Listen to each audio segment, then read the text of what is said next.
I am just going to start everything off. So thank you so much. I see 100+ people coming in. So I really appreciate everyone taking the time today. My name is James Sinclair. I'm the principal of Enterprise Alumni. For those who don't know us, we are privileged to power the alumni networks of some of the world's largest companies. We focus on what we call kind of Alumni 2.0, which is this importance of having real, relevant, and valuable interactions with your alumni community. And that's going to make up a big part of the conversation we're going to have today. I'm really thrilled to see 100+ people joining the line. And I think it's really a reflection of the importance of companies maintaining relationship with the people they've invested so much time and so much money in. When I look at the people who are joining, I see such a wide spread from Fortune 100 companies to smaller organizations to universities. And I really think because in this crisis, we've seen this conversation around alumni and alumni engagement, kind of seeing a moment where its importance to an organization, both during and post-crisis, is going to be critical. And we're really starting to see organizations recognize the power of this network. So jumping straight into the conversation, the format of this webinar is not to try and replicate a physical event virtually or send you to sleep with PowerPoint slides. This is really supposed to be a fast-paced, open conversation with two guests who combined lead a community of roughly 1.8 million people. So this is not a speech, it really is a conversation. And we're looking for ideas and best practices and how they're approaching this conversation. And then it's for you to kind of take that data, iterate on it, decide what works for you, decide what's applicable for you to maybe either start your alumni program or revamp or refresh what you have existing. The format is a 60-minute chat with a 30-minute Q&A at the end, but please feel free to jump in at any time. You can use the Q&A or the chat at the base to jump in there if you have something to say, and we'd all be willing to answer those questions. So with that, I want to get started. And whilst we are in a crisis, and I trust everyone is staying safe and washing their hands and not having too much difficulty teaching your kid how to carry the one, I think the real key for this entire conversation is that every storm does run out of water. And like this crisis, we will recover. It will be quick. It will be massive. It will be earth-shaking. And so the real key is how can you make sure your alumni program and you as an individual are part of this rebuild, are part of the conversation about the recovery.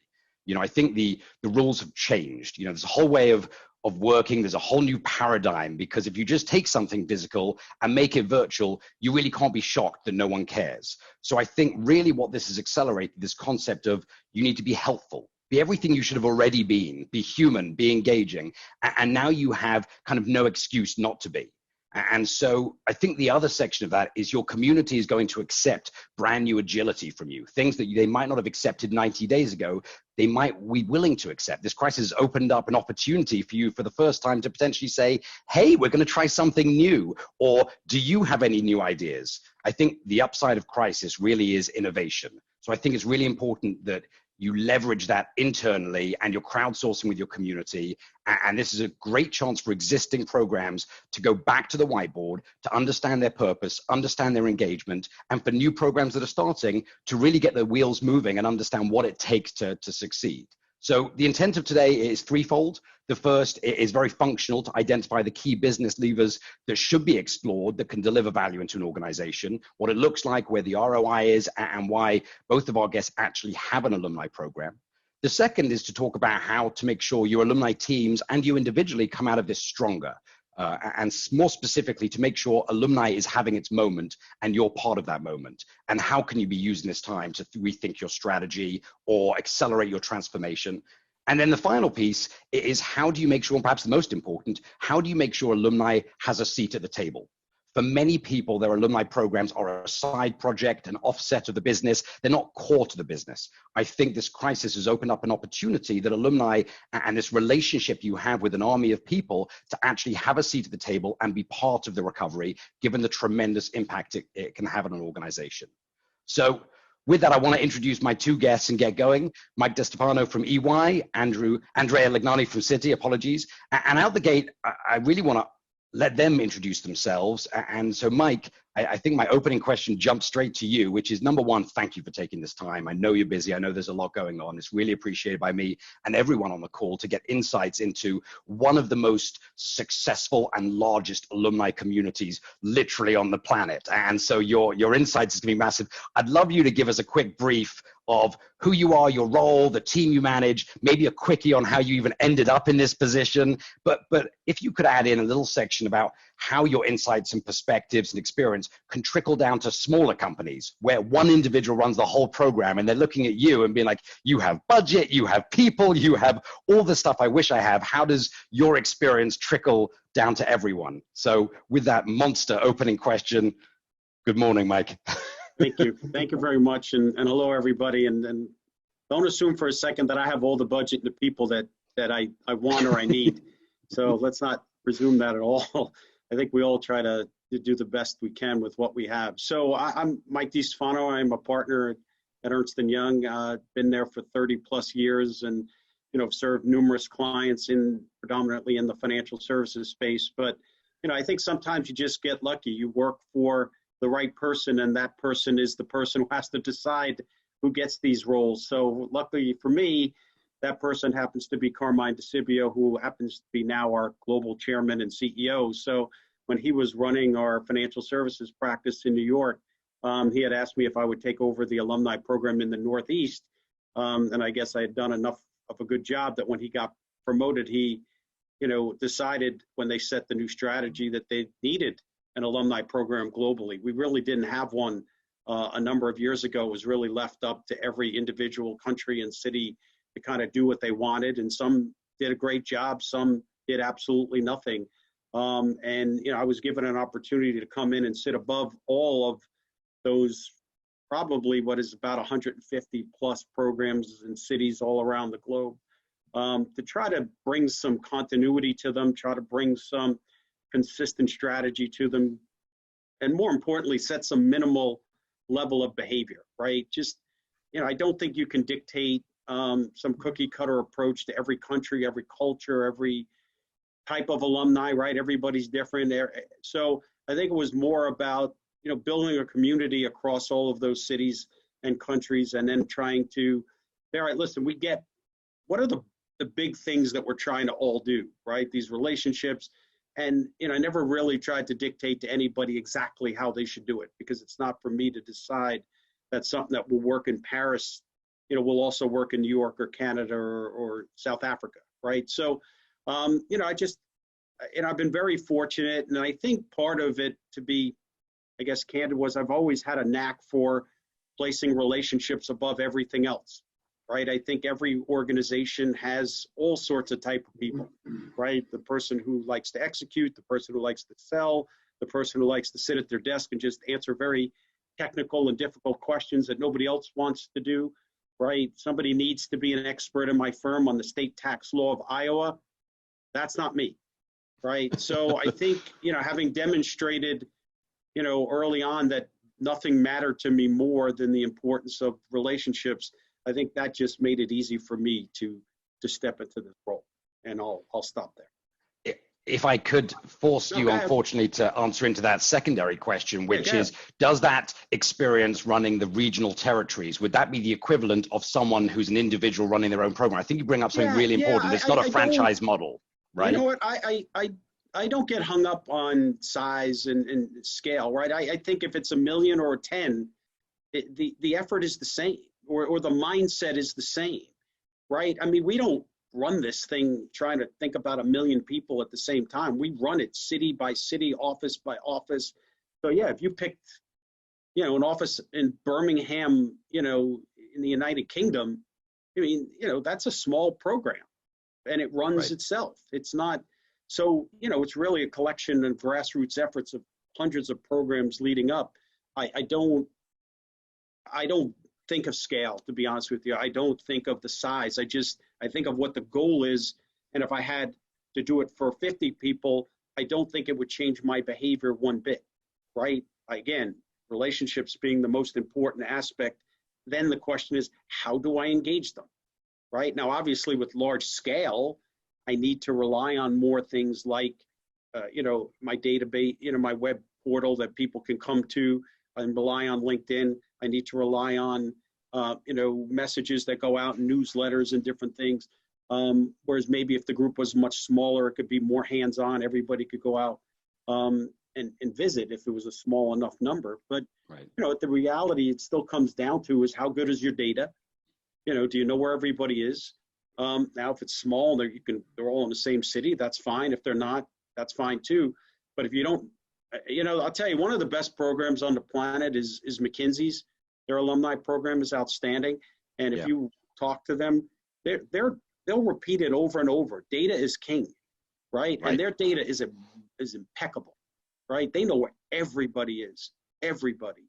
And if you can just do nothing else but keep your data accurate and up to date and know where everybody is, that's half the battle, because then you know where they are, how to engage them where they are. So I'm sorry if I don't have a specific point. I actually love that answer. It does not matter to me. And it's funny, and I'll say this real quick, working in all the years with my teams, when I have to teach them something, we work on a client as big as Citi or a client as big as Goldman Sachs with billions of transactions. And I always would say, just imagine they only did one. That's it.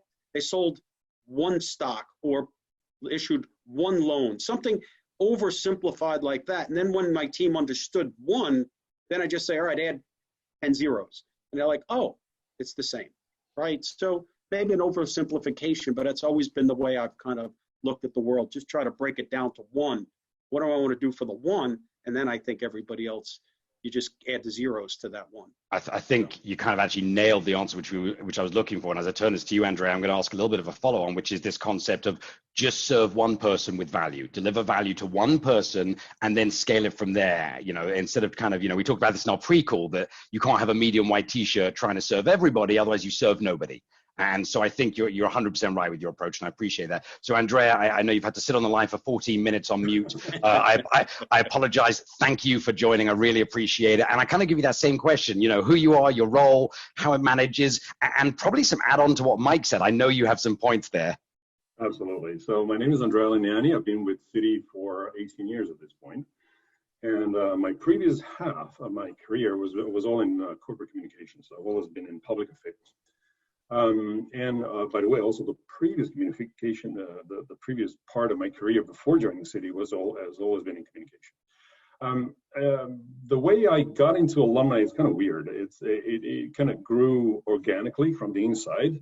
Citi has been around for 208 years now, and funnily enough, we never had an official alumni initiative until 8 years ago, when I actually came in and started the alumni initiative.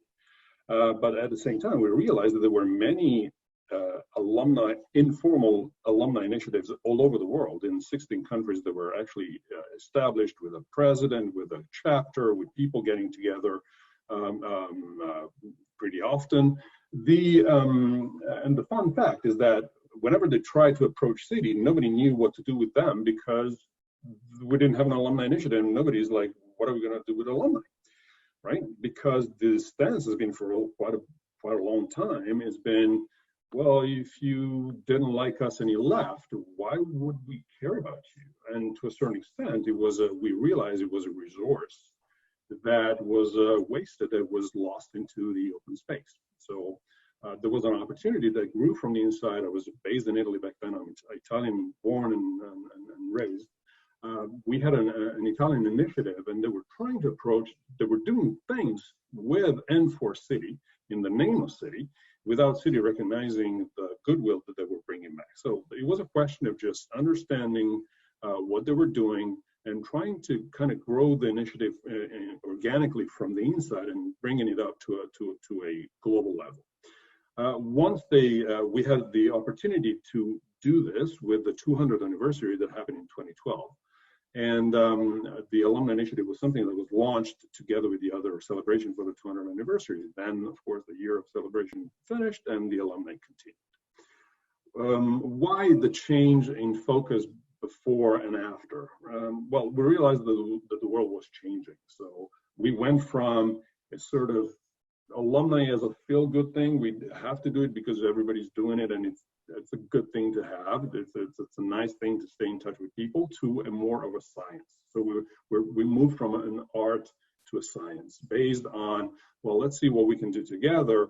And there's an opportunity to not only do business, but use the alumni the community as a sort of sounding board for things the city is doing to amplify what we do in volunteerism and in community work, and at the same time bring business, cross-sell.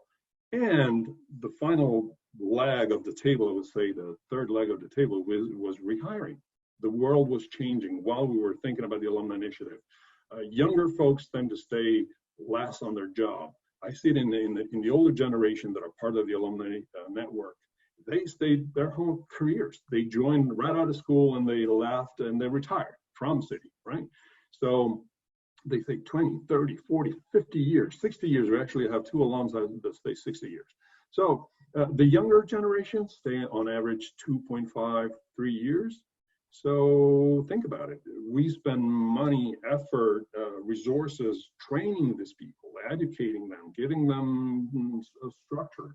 And one day they just walk out the door. And if you don't have a way to stay connected, those resources are going to be lost in this. Can I ask a question about, Andrea? You talked about the fact that, prior to this program, there was a little bit of a conversation of, well, you left. And if you left, why would we stay in touch? And exactly. However one wants to talk about that, I think that still exists to a certain extent in every organization, whether it's just a small pocket, there's some senior people who are like, if you're going to invest money, don't invest it on the outside, invest it on the inside. I guess my follow-up question is, do you still have that in certain pockets of the organization that don't quite understand why it is you're running this program, and how do you even deal with that? Because I think a lot of people on this call who are thinking of starting a program, are battling their own kind of internal organization, saying, well, I don't know, should we do it? Is it worth it? Why would we do it? Why would we put resources? Why would we spend a penny on it? Do you still kind of have that battle every now and again?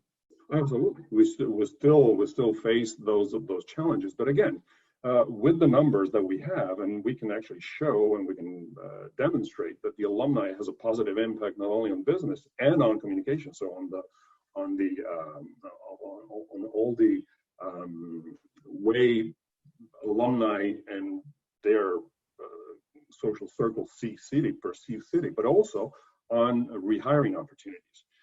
Today, well, the world has changed in the last month or so, but up to a couple of months ago, you remember in the US, there was zero unemployment, right? So there was a huge war on talent that was going on. I'm not saying that the COVID totally stopped this, because we still need to replace people, and we will need to replace people once the whole crisis stops. And as you rightly said, it's going to kick off pretty quickly as soon as this is over, as soon as we find a vaccine, and as soon as we have the herd immunity. So there is an opportunity to use the alumni network as a source of potential talents to rehire and to include and to replace people that unfortunately had to let go during the crisis.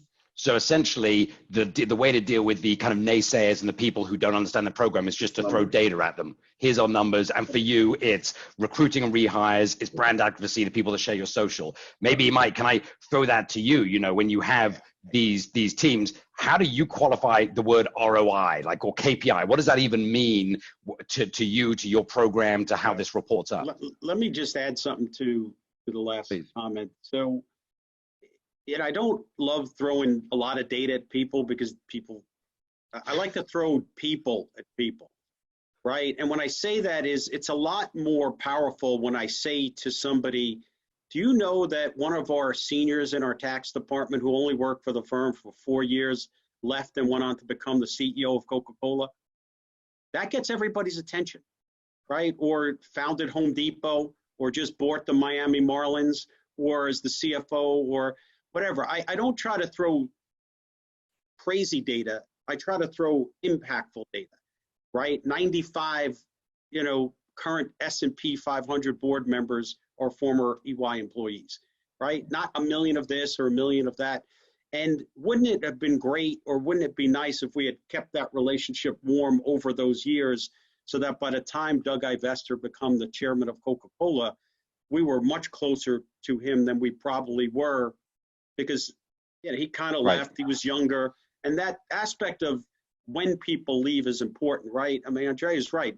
I mean, we probably have an average person who stays with the firm 3 to 5 years, right? And they have almost their entire life in front of them as far as a working life. And that's when they all start to succeed.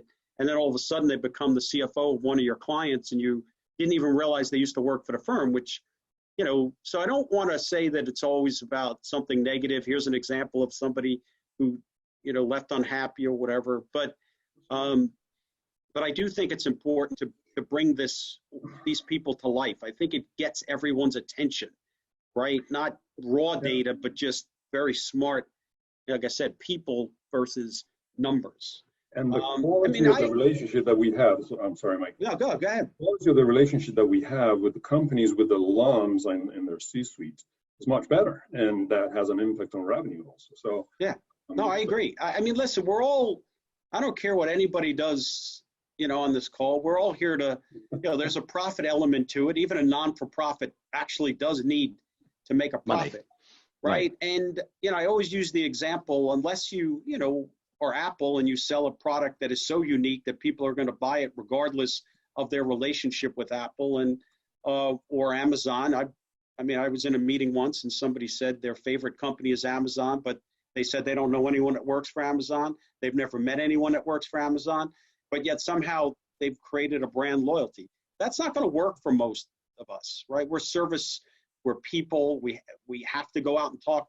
So the more the relationships, the stronger the relationships. And I'll say something else that I like to say all the time to the people that work for me. There are other people that do what we all do, right? For me, it's PwC, Deloitte, Accenture, right? And they do it equally well. So there's not always a differentiator between service. Most of the part, the same players will charge the same amount. So that's a tie, right? So you got two ties. And the only way to break the tie is maybe there's a relationship there that leans my way instead of my competitor's way, right? So I always tell my team, do what we have to do to break the tie. Now, your point about return on investment, I think it's very important that you use the word investment, right? Because once somebody says, oh, the alumni is a cost to us, it's a cost. The only thing people ever try to do at a cost is lower it, right? You ever heard somebody say, I want to increase my cost? But when you say it's an investment, then you're focused on the return on that investment. And it's hard. It's not, it's sometimes it's anecdotal. Did the alumni help? Yeah. Did they not? You have to be close enough to it. But when those moments come where you can specifically point to person A, who was a coach, a mentor, opened up the door, made the introduction, maybe actually signed for the piece of work, you have to trumpet that. Right? That's what helps us get the investment from the rest of the firm. That's why I can keep the people that I have. And when I ask for the budget that I get it because I point out, hey, this person helped us win this, and this person helped us, speak at this conference. Because so there's two, would it be fair to say there's kind of two very, very specific angles? The number one is kind of the overall business drivers. You got recruiting, your brand advocacy, you got business development, but how you actually get that internal support is, this is Frank, and because of Frank, we signed this deal, or this is John, and he returned to us and he was quicker. So kind of, it's almost like a sales cycle where you almost need these win announcements, ring the sales bell. This is what this team just did. So, and I tell you, the recruitment piece is a big one. I think I said it to you guys the other day on the call. I think I heard recently that 17% of all the employees at EY today were rehired, right? So, I mean, that's pretty substantial, right? To think about that, right? That, I mean, even if you try and put a dollar figure on that from a time to product, on the assumption that maybe they are quicker to value than someone coming off the street, just because they know where to park and they know where the water cooler is. I mean, we talked about this the other day. What you're seeing now in the fight in this pandemic is the bringing back of all the retired, healthcare workers who don't really need any startup to go back to do the job they did the day before they retired, right? The nurses don't need to be retrained. The doctors don't need to be retrained. I mean, talk about a situation where you need somebody to hit the ground running super fast. This is it, right? Yeah. And it's no different it's definitely different in a sense that lives are being saved. And as my old boss used to say, we're not saving lives here. We're just, we're doing a job. Yeah. But, the idea that you can bring in somebody that can hit the ground running, it reduces your learning and development costs. It reduces the startup. You're probably not even paying a headhunter, bring that person back. I mean, it's substantial savings. And the industry numbers that are out there, again, without considering the benefits in terms of image and communication, and being able to use the alumni network as a way to amplificate the message from Citi to outside, and then from the business, the clear business benefit. Only rehiring, the industry numbers out there are about between $50,000 and $75,000 per rehire of saving. And as Mike, you said, our number is around 10%. So around 10% of our current employee population are people that left and came back at some point of their career.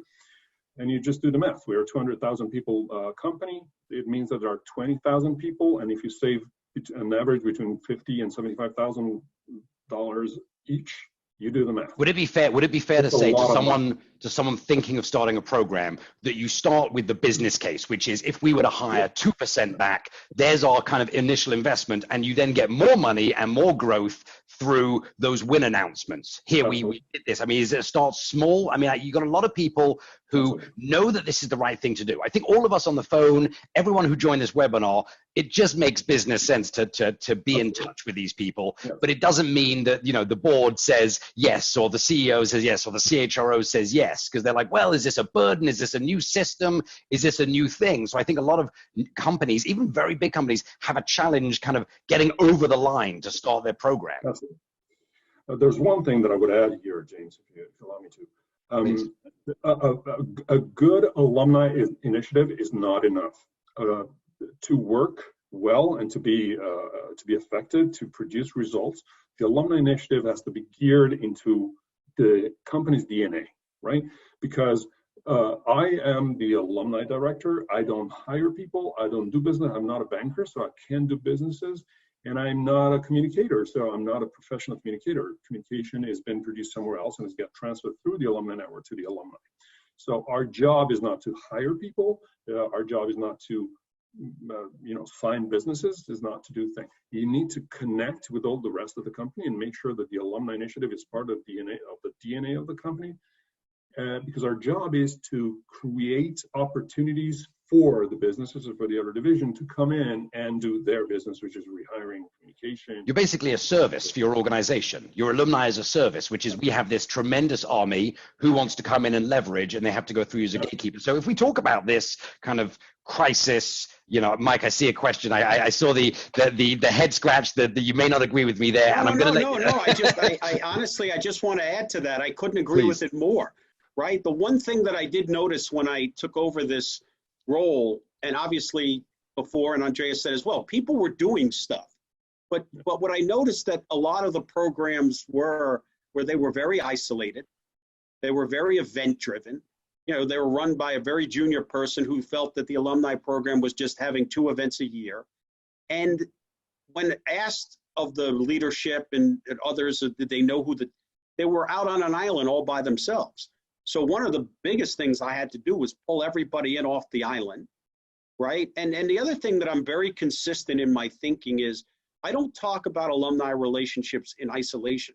I talk about relationships as a whole, okay? Because that's really, so, What do you mean by that, Mike? Mike, what do you mean by that? Because it's all relationships, right? That's the umbrella, right? We have to have relationships with all sorts of people. All of us do. It's not, so it could be the CFO, it could be somebody in tech, it could be an attorney firm, it could be, depending on the business, right? All the pieces of the ecosystem, you need to have a whole swath of relationships. Then underneath that, there are subsets. Alumni, I always joke, people I went to school with, my neighbors, parents of my daughter's friends at school. Okay, right? That makes sense. It's all networks, right?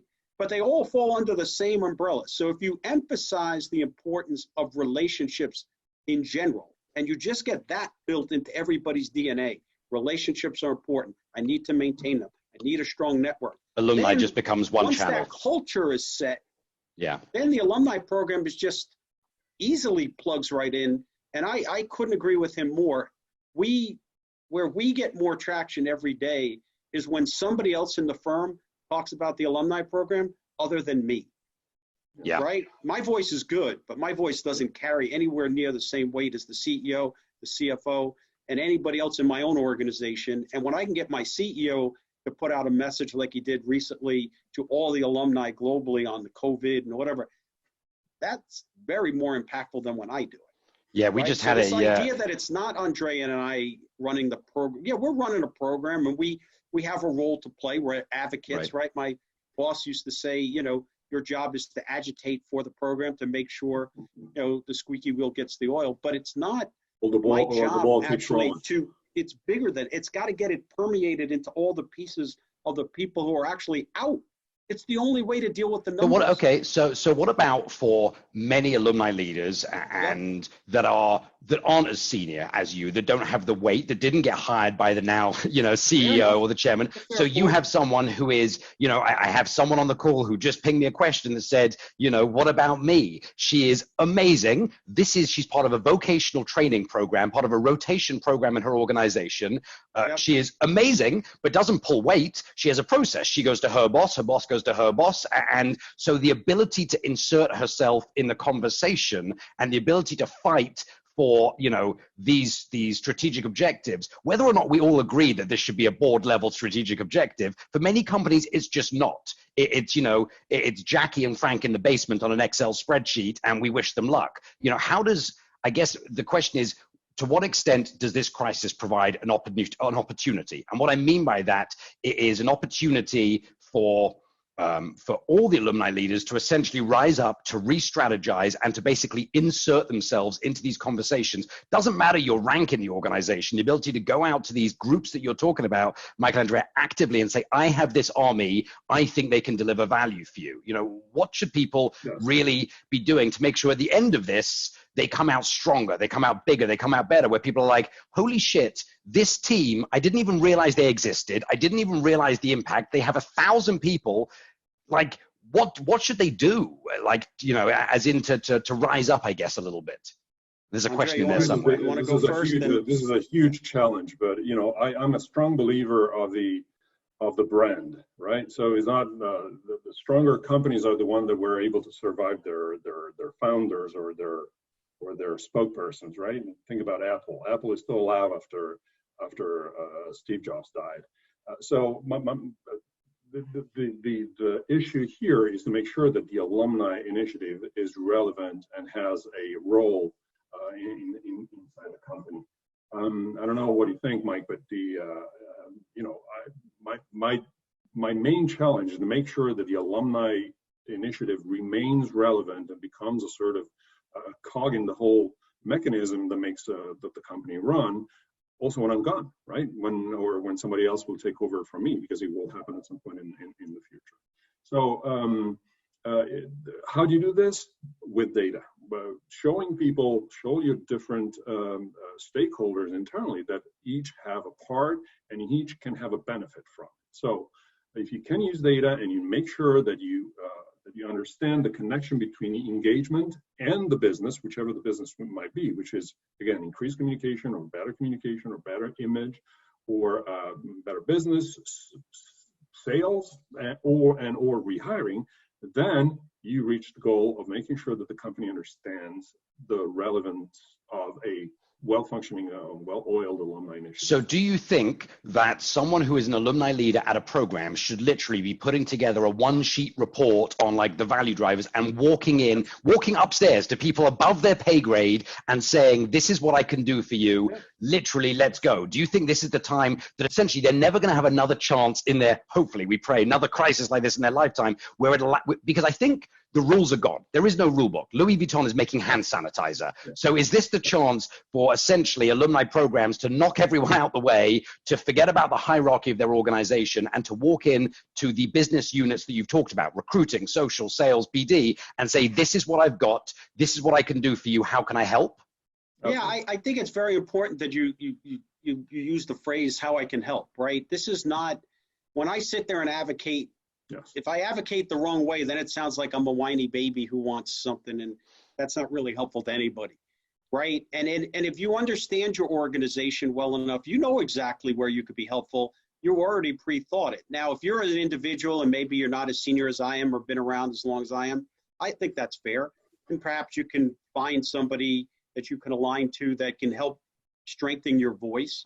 And I'll tell you where else you get that voice from. You get it from the alumni, right? Yep.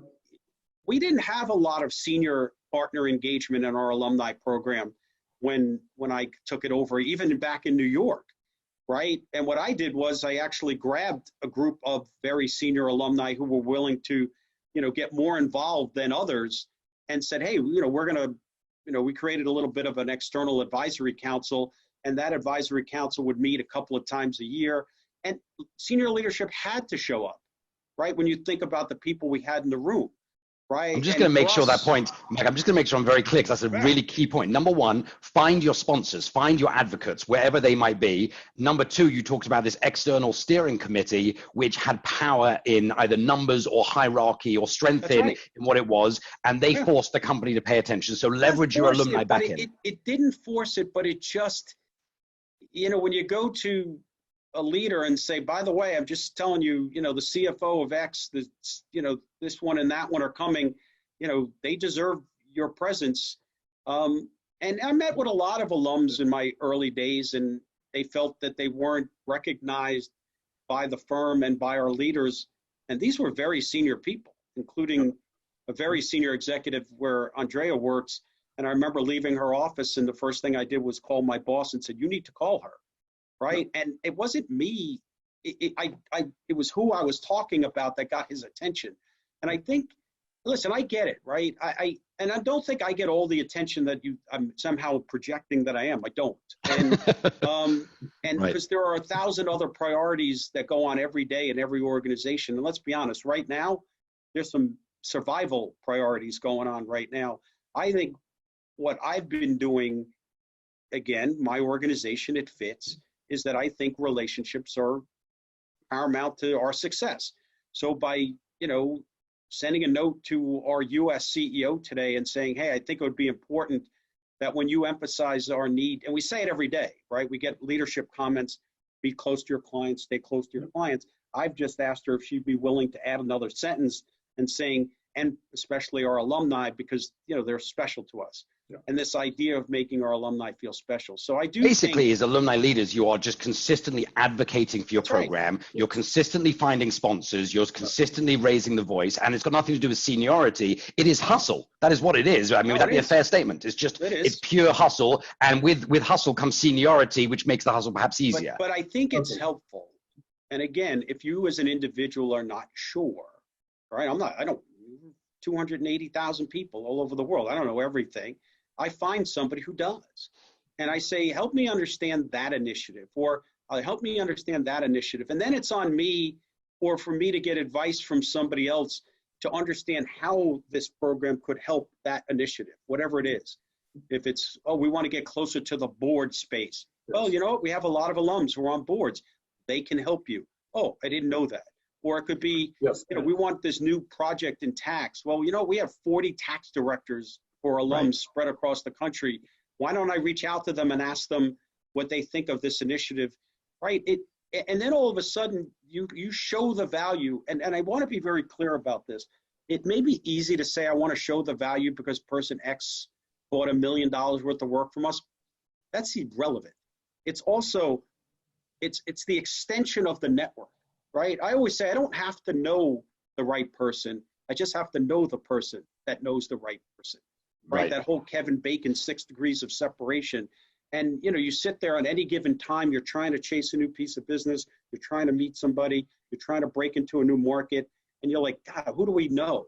Doesn't matter. You're both in internal sales to a certain extent. Andrea, can I ask you a question about that? To what extent does forget this crisis. What extent does this crisis give an excuse for people to have the courage, which is what kind of you said, Mike, but the courage to reach out to people internally? So again, kind of going back to this, the best innovation comes out of crisis. The best ideas come out of crisis. We know that. So I guess I want to move a little bit towards your alumni community and a little bit to say, look, I think there's a needed reset here for a lot of organizations to how they work. I think the companies that are going to come out amazing from this are the companies that realize it's not going back to normal. You cannot there is no before, during, after. There's before and today. And this is the new normal. This is the new paradigm. And so, it's kind of funny. Now we need each other more than ever, but actually can't do anything, with each other. So I guess my question would be, to what extent are you responsible for your alumni? And what I mean by that is, for you to succeed as an organization, your entire supply chain has to succeed.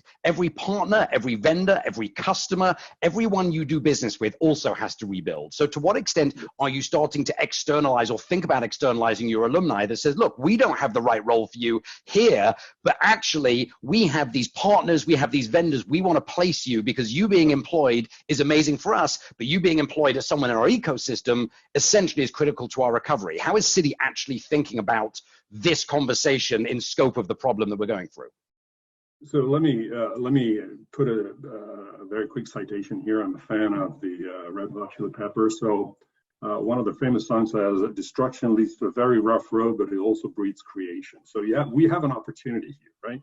So we have an opportunity to say, well, on one side, while the world in general is slowing down, we have an opportunity to sit down and think about what really matters for the organization, for the alumni initiative. So one thing I would say is cleanup. Do cleanup. So take everything you had and you never had time to do, and as much as once you're finished vacuuming the floor and cleaning up your house, clean up your house in the alumni network. So make sure that all the data goes back to data, talking about Mike saying data is king. Data is king. So make sure that you take all the results of the attendance to your previous events gets included. All the emails are relevant. All the emails are current. And make sure, for example, to tell your alumni that going forward, you will need a specific type of professionalities, for example, that you might have not needed before. According to what business your company is in and according to what you're distributing or what you're selling, you might need to have different people doing different jobs going forward. And remember that this is not, I've seen it in many crises happening, people sitting idling, waiting for things to go back to normal. Well, I got a message for you. This thing is not going to go back for normal for a while.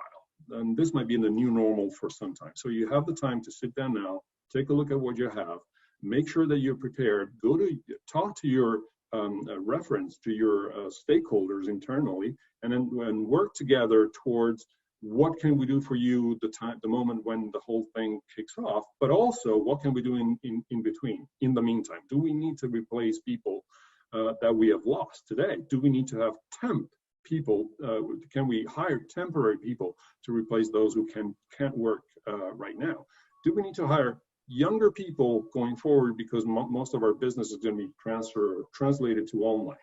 So you're talking about building out the candidates and building out the candidate funnel, essentially, of saying, how can I take alumni who leave? So to what extent does that apply, though, to the businesses that you serve? And if I'm an alumni and there's no job at Citi, to what extent do you believe you have, forget the word obligation, but if you believe this concept of employee for life or experience for life or relationship for life, I think it's part of EY's kind of mantra, is what does that mean to continue my continued education? Do you have a responsibility or a view that you need to be continually delivering value in terms of education, knowledge, jobs, and opportunities to your alumni, and especially now more than ever? The answer is yes. And also, you should also consider, for example, extending learning and development opportunities based on what your future needs will be or what your current needs will be, right? So if you need to hire, if you already know today, and if you don't, you better make sure that you do very soon, know what kind of professionals you will need going forward and in the near future. You might start to share with alumni L&D opportunities that you never thought you would in the past, right? Right. Before, it was like, why would I share something which is very valuable that I give my employees as a benefit to alumni, people that left? Well, because today, more than ever, it might be that you might need to bring your alumni back. Right. And we've seen it in the pharmaceutical industry, in the healthcare industry today, and we're probably going to see it more and more going forward in other industries and in other. And I think, Mike mentioned the retirees. And, I think one of the things that is one of the reasons I called this webinar is because this conversation that we all had about the fact that one of the great things about retirees is not only have they seen a crisis, they've seen a recovery. So forgetting their availability, forgetting that they're going to be quick to value, they can start tomorrow, they can do temp work, they might have a financial interest in your company because they own stock. The biggest thing is they have unbelievable experience and wisdom that a lot of senior managers, perhaps not C-suite, don't have. Senior managers weren't there during the LATAM crisis, weren't there during the recession, weren't there during the housing drop. So, you know, to what extent is all of a sudden retirees that went from this kind of group that you kind of just served because you almost had to or needed to actually being a pivotal part of your alumni program is kind of this retiree experience. So Mike, I don't know about it's you. Interesting. Our US chair has been showing us a slide recently of all of the age groups of our people. And we have a very young workforce. I think the average age is like 27. It's young. And she put a chart together going back to 9/11, going back to the financial crisis, and how old our average employee was during all that. And they were children. They were younger than children. Right. And so I do think that that's pretty interesting. I mean, listen, the aspect that makes the retirees even more important than ever is the fact that people are living longer, right? And that people are not, you know, exiting the workforce at 65 anymore. They're exiting at 80. So, you know, they're still active members of the business community and or the academic community or the philanthropy community. And so the network that, you know, this belief that, you know, I said this to you guys the other day, right? I worked my whole life. I retired on June 30th, and somehow on July 1st, I have no value to anybody. It makes no sense, right? Every person I have a relationship, I still have it. Everyone who I've ever worked with, I still work with. And I think, I mean, I know I use a number of our retired partners to give me advice every day on more personal stuff. How do I navigate this? How do I navigate that? Because well, one, they know me, right? Which also helps, right? They know my situation. So their advice is very pointed and specific. And I trust them because I've been working with them my whole life. So, you know, I could see, you know, the philosophy over time of this person retires. And don't get me wrong, a lot of people do retire and they go right down to Florida or they go to the beach and they play Right. golf and they don't want to be bothered. They really don't. But I don't see that much anymore. I see more and more are retiring. In our case, our retiring partners are quite anxious to consider what their next career is going to be and looking for the firm to help them. And I think, you know, the more we do, actually, we had an event last week that got canceled, which was built on creating more community with some of to support our retiring partners, to help them find board spaces, to help them find new jobs and opportunities. And I think to ignore that population is a mistake. I mean, I can tell you personally that the retirees, one of my greatest mentors is a retiree, Yeah. and he has more wealth of experience and strategic advice than anyone else, because essentially he's got the experience. He will tell you, I lost a leg. I did it wrong in this crisis. Yeah. I did it right in this crisis. And so I've learned through error as opposed to, you know, learn through a prayer circle. So if we think about somebody's about 150 years old, I'm not sure anybody's lived through something like this. That's so. I think even the guys I talk to are like, man, you're on your own on this one. Good luck. You know, but because it's so mind-boggling what's happening, and you know, I keep telling my daughter, this is not just affecting you; it's affecting the whole planet, right? It's, you know, even the financial crisis was, you know, hit the financial industry so much harder, but we were still going to restaurants, still going to movies, still going to theater, still going to our local pizza place, and we're not doing any of that. So this is dramatically different, even if, yeah, there was a lot of loss of job and wealth and stock price and stuff, but this is far different and touches everybody. The thing that you could actually do during crisis, and would be the right moment to do it if you haven't done it yet, is to actually, if you, unfortunately, you have to either furlough or lay off a good part of your workforce, it would be the right opportunity to go to HR and talk to them and make sure that you actually have a plan in place because if you help them in the layoff to rehire journey, I would say, you're much more likely to stay connected and to rehire them back at a later stage once the. I know a lot of companies, including you, are kind of going to their talent acquisition and recruiting teams and say, show us your restaffing plan, show us your top 3 jobs you're hiring for today. And we see a lot of alumni leaders who now are doing very one-to-one work, going all the way back to the beginning of the conversation where Mike said, just solve one problem for one person. One of the things we saw one of our customers doing, and they're monstrous in size, is they're asking the TA team, give me your 3 most important requisitions right now. I will find you potential candidates for them and we can review them. And they're doing a daily call with the TA team around 1 to 3 requisitions. And it's turning into the most amazing relationship because A, it's gold dust, and B, the TA team never even realized it was kind of there. They always kind of looked at it as like, ugh, another tool. And that's an okay assumption. And then the second thing I think we're seeing that's really interesting is this conversation about the rebuild.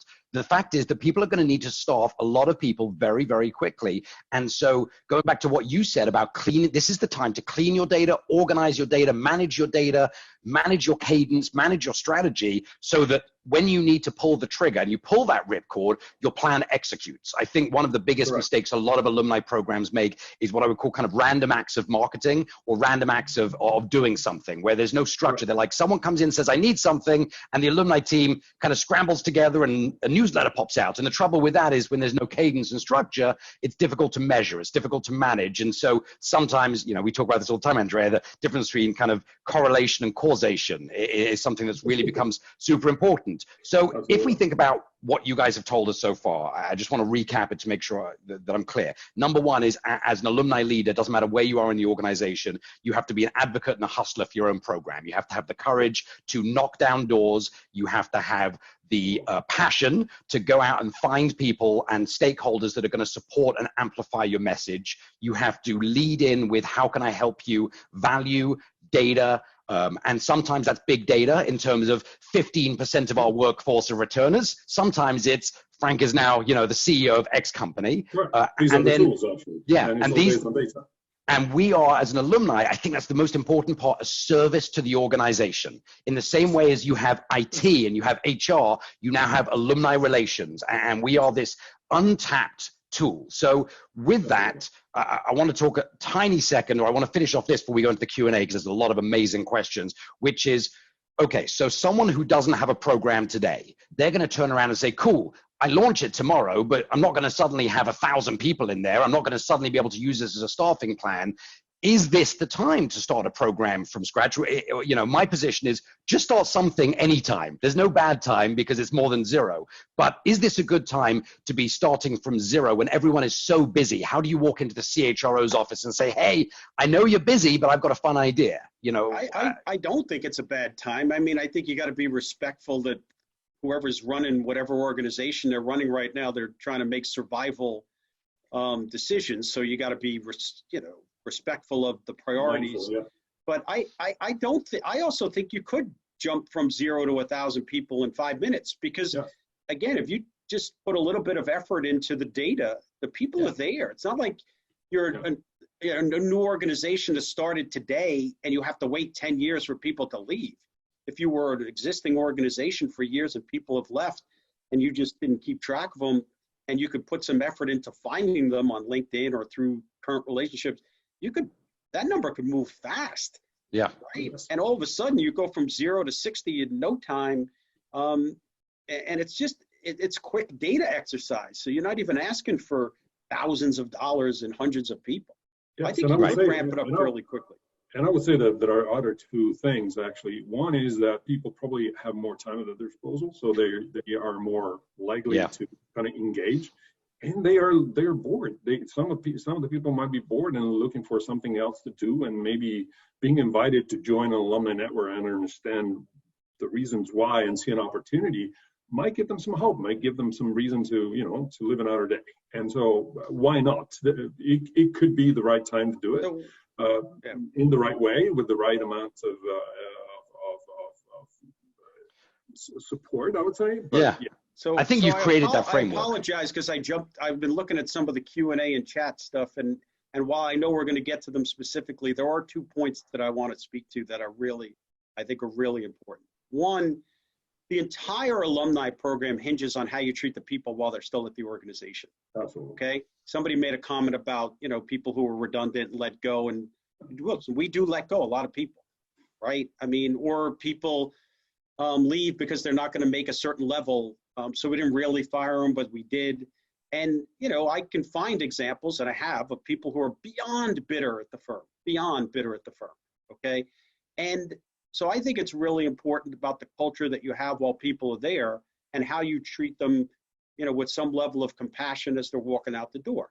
Can I ask you a question on that, Mike? Can I ask you one question about that? Can I ask you a question? Yeah. Because you mentioned the person at Citi that you talk to. To what extent does alumni actually help the sentiment, because you get to wedge yourself and say, hey, you had this bad experience or whatever reason. Sometimes they don't hate the company. They just hated the opportunity they didn't get. So they like you, they like EY, they like the benefits. They just didn't like their manager, or they think they deserved more. How does that play in? You know what the alumni program gets to do?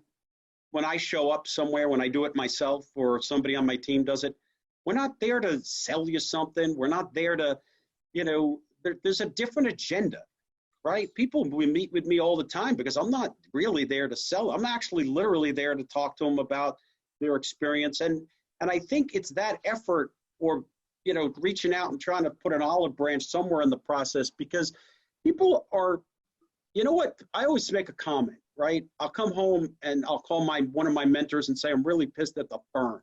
And he'll say, you're not pissed at the firm. You're pissed at a person. The firm is this giant thing. I'm not mad at Citigroup. I'm mad at John at Citigroup.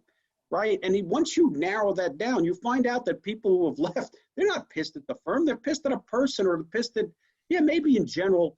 And if you were willing to put in the time, not every one of those fences could be mended. Trust me, they can't. Right. But some of them can. And not taking the chance to mend them is a mistake. This goes back to your one-by-one, solve one thing for one person. You don't have to think scalability, right? People would say, is now a good time? It's sensitive time. How do we, and that was in one of the chats. Here's my point about being sensitive, right? It's like the old phrase, read the room, okay? I am reaching out to people now every day. I set time every day to email a client, an alum, a retired partner, friend, doesn't matter. It's all with compassion, right? I'm not asking for anything. Are you okay? Your family safe? Are they healthy? That's okay. If I was trying to hawk a product, if I was trying to push something down somebody's throat, I think that's insensitive, right? Unless I believed what I was doing was helpful, right? Yeah. And I'd be willing to get that. See, it sounds self-serving, and I'll give you an example, and I'm sorry, but I think it's important to the person who asked the question about sensitivity. After 9/11, companies were devastated, right? The country was devastated. And I remember sitting in a room with a bunch of partners because the firm had an offering that could be very helpful to somebody going through that type of tragedy. And I remember the room was incredibly polarized. People thought it was the horrible, it was self-serving, it was terrible. And the other group was like, no, we can be helpful. These people are don't know where to turn left or right. And that group actually prevailed. And we ended up going down to some of the biggest companies in the world and having a very compassionate conversation about something that they were going to have to do to help them get through this. And to this day, they'll never forget that. And now you got to be smart about it. You can't. I just want to, and I hate to do this to you, Mike, but I always like to bring out that point. I'd like to highlight it, which is be compassionate at the right time. Be there at the right time. That goes back all the way down to the very beginning with you and Andrea talking about the same thing. Solve one problem for one person. Don't be afraid. Yeah. I think people have courage in this moment where I can't talk to anybody. I don't want to bother them. I know they're going through a lot of stuff. It's like saying, somebody in your family, one of your friends had a loss. Do I call them? Right. But no, they want to hear from you, right? I want to jump this, Mike, to Andrea, because we had a conversation recently, you and I, but also we've had it with a wider alumni where, what do you send to your people? How do there's a big conversation of what do you do with your alumni during the crisis? And our answer is, well, you don't give them medical advice. You don't give them platitudes of we hope you're, what you do is you provide value. So Andrea, I want to talk a little bit about that because I've seen your communication the past few weeks around the value and the stuff going out, and you've been very sensitive to the situation, but also very factual. I'm here to do something. I'm here to drive something forward. This is not an email that says, how are you? Do you want a hug? This is, hey, this is something we can help you with. How are you specifically thinking about kind of that conversation? And to what extent, you know, do you have to be careful because you're at Citi, you're at a financial organization, there's a lot of structure there. Yeah, but at the same time, we give alumni what they would expect from us, right? So on one side, for example, I've had many senior alumni calling me because they couldn't have access to our PPP, to our paycheck protection program. So I help them navigate through the system and, you know, putting them in touch with the right people at the right place. On the other side, whenever we send out a communication, it's something that has to do with what we do as a business. We are a bank, we are a financial institution, and we do you know, counseling, for example. We help them navigate through hard times with their investments. We tell them what to do, if they have invested money on the markets. They might not be necessarily our clients. We are inviting all of our alumni, whether they're clients or not, to our seminars, to our wealth management seminars, to help them navigate through hard times with their investments. Yeah. To understand uncertainty and to navigate uncertainty so that they can be better prepared.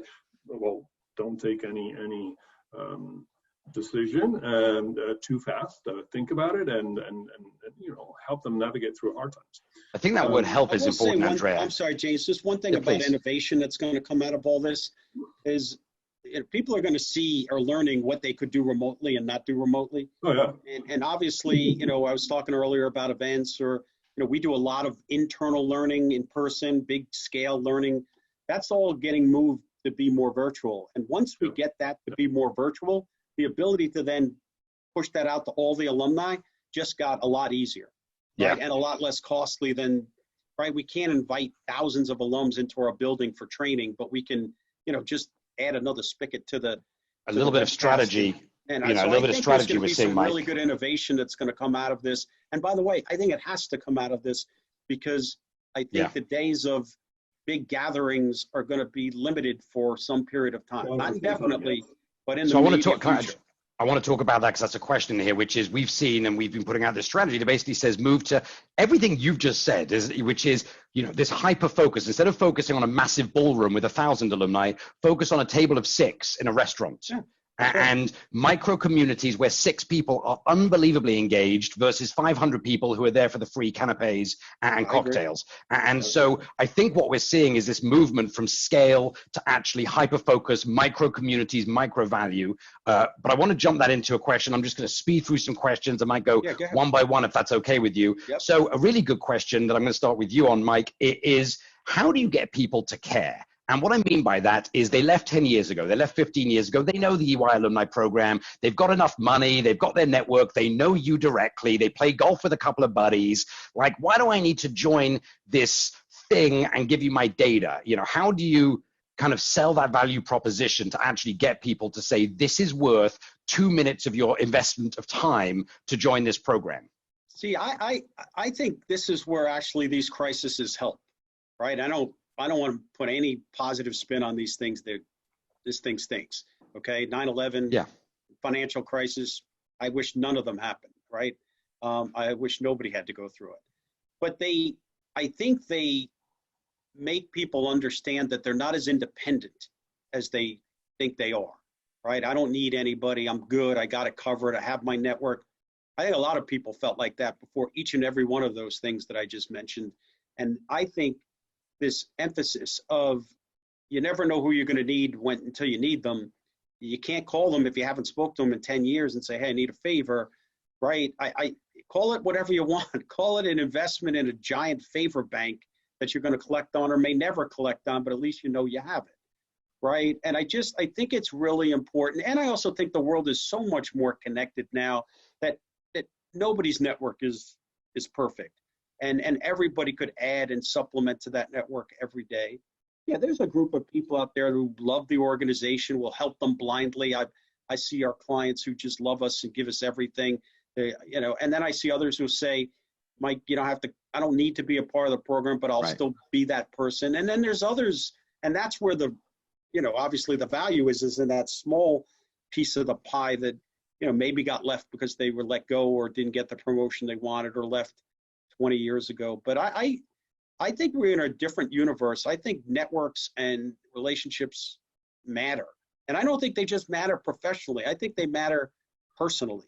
So, right? I think this conversation around leading with value isn't about value of if you join, you're going to get X, Y, and Z, a reward. It's leading with the power of network, which leads me to you kind of, Andrea, which is, you know, a lot of customers, one of the things they always say is, you know, hey, you know, what is our daily DAUs? What are our monthly active users? How many users do we have in the platform? What's our re-engagement? And our response is, you're looking at it slightly wrongly. Engagement, if they like a post on LinkedIn, if they read an email, those are all engagements with alumni. They don't have to log in. It's How do you understanding what the relevant KPIs are. So what is relevant for you? And at the end of the day, it's also the way to make your program successful. So size of network is not your primary KPI? Well, no. Well, it depends on what you're measuring, right? So it depends on what your success is based upon.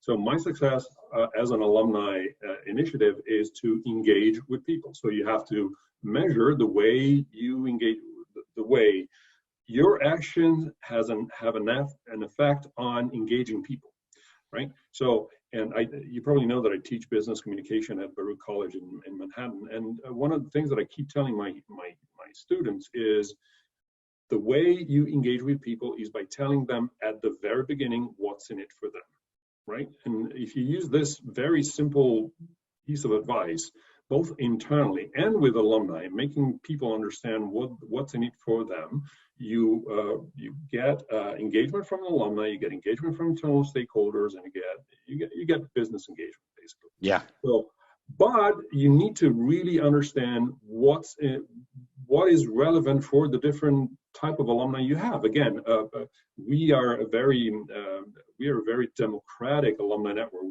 In our network we have people that are literally Nobel Prizes, that have been head of state, that have been prime ministers, and people that spend their 30 years career or 40 years career answering questions of clients in South Dakota. Right? Yeah. So we have a huge range of people, but that's how, using data, you can understand what drives their engagement and make sure that you put in place strategies that allow to engage in the proper way with the proper people. Amazing. I love that. So this is a question I love, and I think one of you is going to actually know who's asking this question, which is you talked about the reskilling and the companies have to create their own candidates based on the new digital economy. This conversation around how important is it to have a number cruncher, a data cruncher, a data scientist in your alumni team who can interrogate the signals in the noise. And I want to start with you, Mike, because there's a phrase that I just love, which is 50% of our marketing is working, we just don't know which 50%. And to what extent are you, from your organization's perspective, thinking actually we need new competencies and new types of skills in our alumni program to be able to provide the guidance and growth and go forward? Yeah, I mean, listen, when I built the team for the first time, it was pretty multidisciplined, right? We started with somebody would be my chief of staff who, was been with the firm for a while, who could help me navigate through certain aspects of it.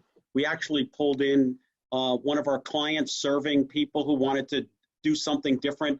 So somebody who had a perspective on what it meant to be out in the front line serving our clients. I pulled in somebody who had run one of our bigger programs, so had an understanding of running a program. I brought in a young woman who really was just a great communications person, writer and comms person, understood a lot about how to use the likes of a LinkedIn and social media. And then, of course, we pulled in a couple of junior people in our GDS practice in India, to really help us. And then over time, we've actually built some robots to do some of the things that people were doing. So I don't think the alumni program, like any program, is any different. It requires multidiscipline. It requires, but putting aside the competencies, what I get the most out of it, and the call even I had yesterday, it was only about 5 or 6 of us, is just a completely different points of view. I have my point of view. I'm confident in my point of view, but man, I really appreciate different points of view. And like I said, we're a big organization, a lot of different needs, there's different cultures and countries and this and that and that. And, to be able to think that I could just figure that all out by myself is kind of silly. Yeah. So I do think it's important to bring in different disciplines. And yeah, I even yesterday spent a good part of the time talking about hey, we got some time, right? We're not all commuting. We're not sitting in buses and trains and planes. And, you know, let's use that time to clean up the data. Let's see if we can, Yeah. you know what I mean? And Yeah, come totally. out of this Better, with cleaner. better housekeeping than going in. If I lob this to you, Andrea, with a specific answer to this question around signals in the noise, but also kind of more importantly, you know, this diversity of opinion that Mike brought up, which is so true, which is diversity of opinion leads to some of the most amazing ideas that you never thought possible. You know, we see some of our best alumni programs that happened just by an exchange in the elevator. Hey, what do you do? Hey, this is what I do. Oh my God, we could do something together. So A, you know, how do you think about this from competency level, your team? How are you upskilling them? How are you thinking about this strategic development? And how do you get that diversity of opinion from your global stakeholders? Absolutely. So on one side, so we have a very global team. We're 9 people that are distributed in 4 continents, and so we're 3 people in New York, with 2 people in Miami taking care of the LATAM part of the world. Then we have 2 people in Hong Kong and 2 people in London, and all at a very senior level. So we have 4 senior directors in charge of the region, and then we have very senior people taking care of senior project managers taking care of the aspect of the day-to-day communication. So on one side, I would go back to the question before and say that data is king. And let me paraphrase something that one of our enlightened presidents said. Walt Wriston said that the information about money is more important than money itself.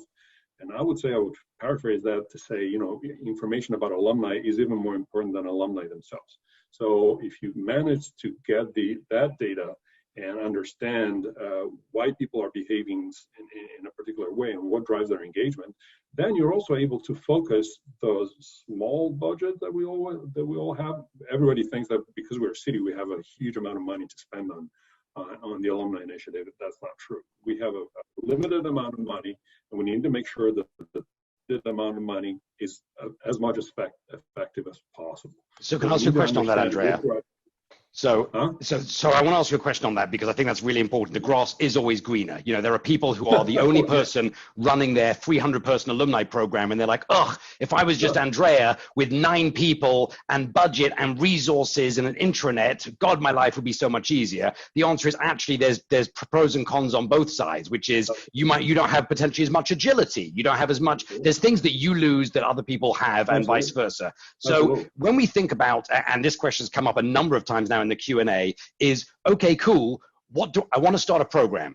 How do I walk in and get budget and start somewhere and do something? If you had to give your kind of top 3, and I'm going to ask this for you, Mike, so you can prepare as well. If you had to say, here are the 3 things you should do if you are, and I mean, one of the questions comes from a Fortune 100 company and they want to start a program. What do they do right now, as in like when they got off the phone, to try and get, you know, money that doesn't exist because budgets are being cut, it wasn't in the budget for 2020, to get a program started? Well, one, the first thing I would say, put down a plan. Be absolutely sure that the alumni initiative is not going to give back for at least 3 to 4 years. So don't expect to start it today and have benefits tomorrow. It's going to take a long time. Again, it takes a long time to make sure that, especially if you never had an alumni initiative in the past, because becoming part of the mentality of the company is very complicated, because many companies still believe that people that left are traitors, are people that they should not take care of, and so on and so forth. So before they change, they shift from they are traitors to their resource, they're a potential resource, they're a potential benefit. It takes a while. So build a strategy, build an ROI plan. Number 3, build the courage. So courage, and make sure that you have a long side in front of you, right? At least put yourself 4 or 5 years ahead. Got it. Mike, I'm going to lob that to you, because I'd answer it a little bit differently, right? Because if you're really starting from scratch, I mean, first and foremost, somebody's got to own it. Right? Because if somebody doesn't wake up every day and it's more than 51% of their day, it's going to get lost in the shuffle, and it's going to, you might as well just not do it. Right? I do believe somebody should wake up every morning and that's their job. 2, if you're truly starting from scratch, then me personally, I would probably sit there and Google and LinkedIn search alum and try to start to see what that population looked like. Just even a handful, just a dozen or so, somebody that I could say, hey, this is why we're starting this, right? This is the reason. 3 CEOs, 2 CFOs, 2 heads of this, a governor, right? I mean, I'm making it up, but because I think you need to have a quick business case model. Okay. The strategy. So part of that, it makes total sense. Again, we're talking from scratch, right? Yeah, so I need a agreed. business case before even the strategy. But again, business case, strategy, and actually going out and finding those people and what they want, and building your army before you build your program. Yeah, listen. If I could go back to my leadership, whether it's a Fortune 100 company or a smaller company, and say, just by the way, just want to let you guys know that thinking about our business and how we do our business and where we get our business from. I just did a little bit of research, and turns out that 30 of our former employees are completely aligned into places where if we were really close to them, it would help our business, right? Even if it's just 10, right? Then all of a sudden you got a pretty quick back of an envelope business case. And then, you got to start building some other pieces of the puzzle and worry about how you got to capture the data. But you're not going anywhere if you don't convince somebody not to throw money at it right away, to throw a person and time at it. Right. We always think that you need all 3. You need a passionate leader. You must have. You nailed it. You've got to have someone who passionately gives a shit about this program. That's fair. And I think there's a difference between this is your job and you're passionate about being this. I mean, you've talked about this, Mike, you've talked about this, Andrea, that in your root DNA is your passion for being of service, is for relationships, is for community. So this has got to be something that excites you, because if not, it gets old very quickly. The second is you must have some sort of investment, whether that is time or money, but I do believe it's money. And it's, you said something earlier, I think it was you, Andrea, that said the key is return on investment. Someone has to you can't expect results just to come out of nothing. You have to plant the seed, and that seed costs money.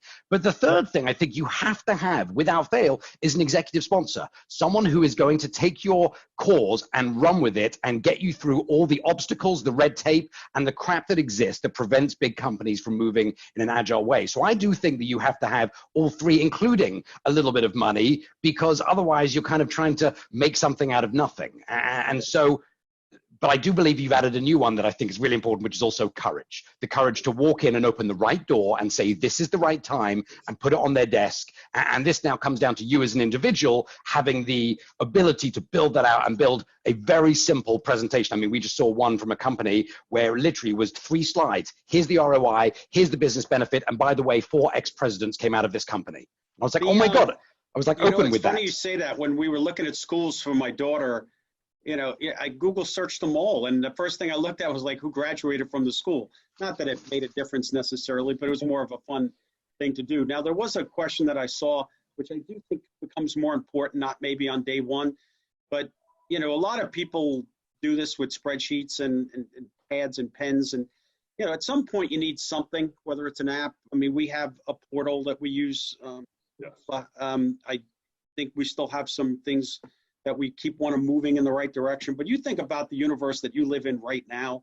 And if you can't access this on your phone, on an app, it's probably going to be a problem, right? Yeah. Especially as this young generation moves up. My 80-year-old retired partner is fine. He's good, doing it the old-fashioned way. But there's a period down the road where the largest swath of your alumni are going to be used to, doing everything on their phone. And so you got to be thinking app or something that allows you to. I think you bring up a really big point, which is that there is the responsibility of your program to bring the data to the people versus making the people come to you. I mean, some of the things we've seen that the customers are pushing for that we've revealed is like, we want to be able to send a WhatsApp message to our people. We want to be able to send Telegram or Viber, because the reality is there are some people who don't want email. They just want a WhatsApp, or they just want, and I think that's the change in Alumni 2.0 is you can't expect people to come to you to see a directory. That you've got to go to where they live and where they're comfortable. And if you do that, you're going to see these dramatic rises in engagement. And I think that goes to your point, Mike, which is. So I'll tell you, I won't take credit for this, but I have a gentleman that runs the alumni program for me for the United States and the Americas. And he always says, engage them where they are, right? Yeah. And in this world that we live in today where, like I said, we're going to have to do things in smaller chunks and bites, where are they? So if they're at Citi, if they're at Goldman, if they're at, whatever, Pfizer, then we need to have our teams that are responsible for those accounts, responsible for the alumni at those accounts, because that also gives you scale, right? Getting back to the scale question, the only way to get scale is to have everybody involved, right? You're not going to hire more alumni people. You got to get the people who are out there, the bankers, the managers, whatever your business is, the salespeople, it doesn't matter. They have to have this front of mind because they're the ones out on the line actually who can connect with them more one-on-one, where the engagement would be better and the impact is going to be better for both. And I want to, it's got to get to Andrea's point. It's got to be buried into the process because the process has got to take it out to the masses. So if I go back, I see Andrea, I see you nodding your head of you have something to add. So I want to just lob this to you. Go ahead. Yeah, absolutely. So, and this also answers a little bit the question, Chris Marshall's question about what we learned from higher education and vice versa. What is higher education learning from us? I think that we learned from higher education the art of the alumni, the need for it, but now we're teaching them the science. Higher education always have had alumni, and they always saw it as a way to raise funds, basically.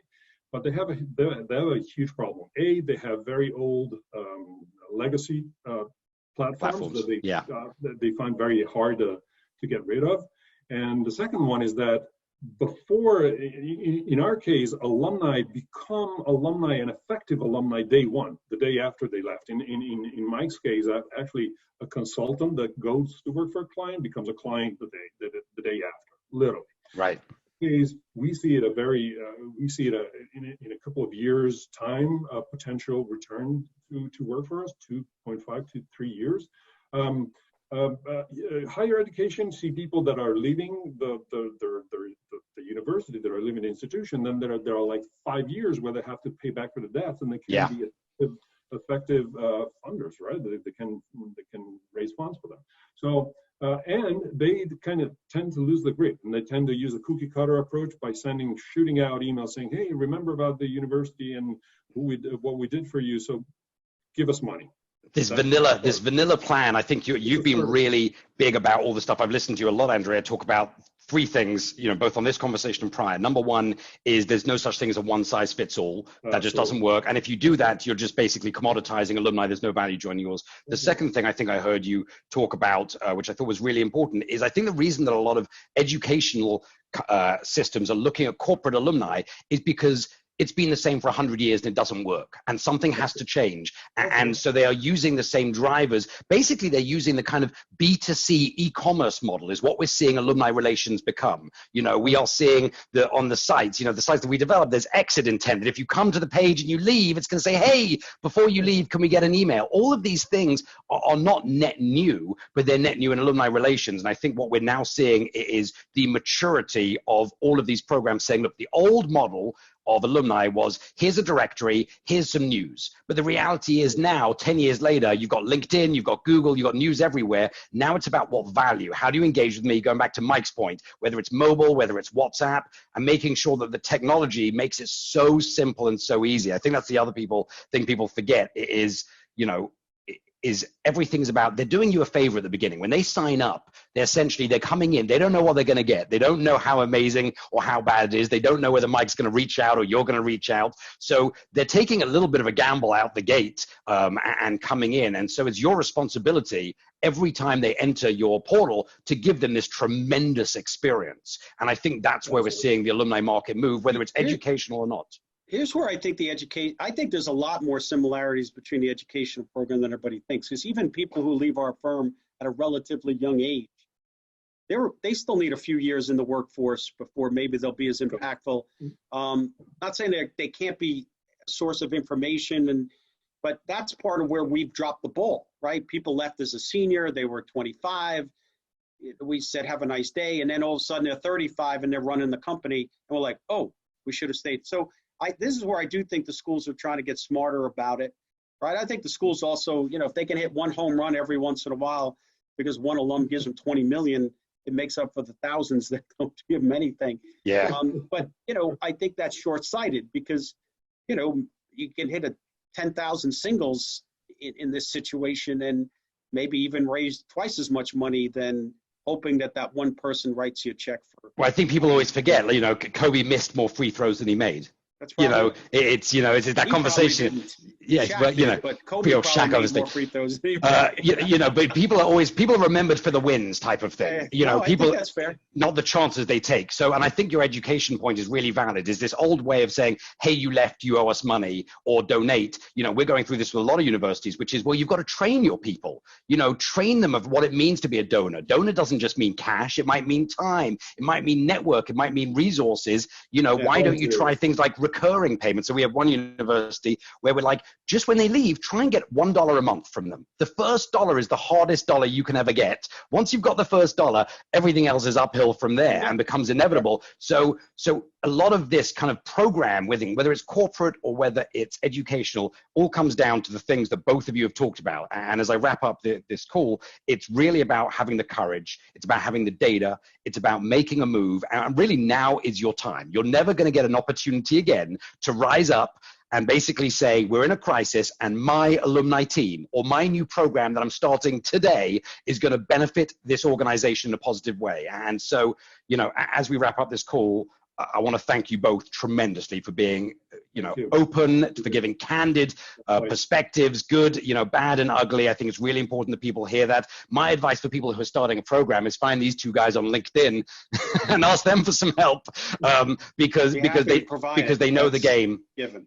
And I think, you know, that most of the people here are part of our corporate alumni leaders group on LinkedIn, where people are just, what I think is so amazing about this, and you mentioned this, Mike, is alumni is a great equalizer. You know, there's no reason not to talk as competitors, as frenemies, whatever it might mean, because a rising tide helps all of us. And I think one of the great things we've seen in this alumni community is everyone being willing to help out and help each other start. So with that, I want to thank you both tremendously. I want to thank all the people that attended. Ended up at just well over 300 people, and this is an amazing turnout. And again, I thank you both very, very much for your time. I wish you a great day. It's been my pleasure. Andrea, be well. Everybody be safe and healthy. And yeah, look us up. I'm happy to help. So. Thanks, Mike. Thanks, Andrea. Bye, everybody. Thanks, guys. Bye.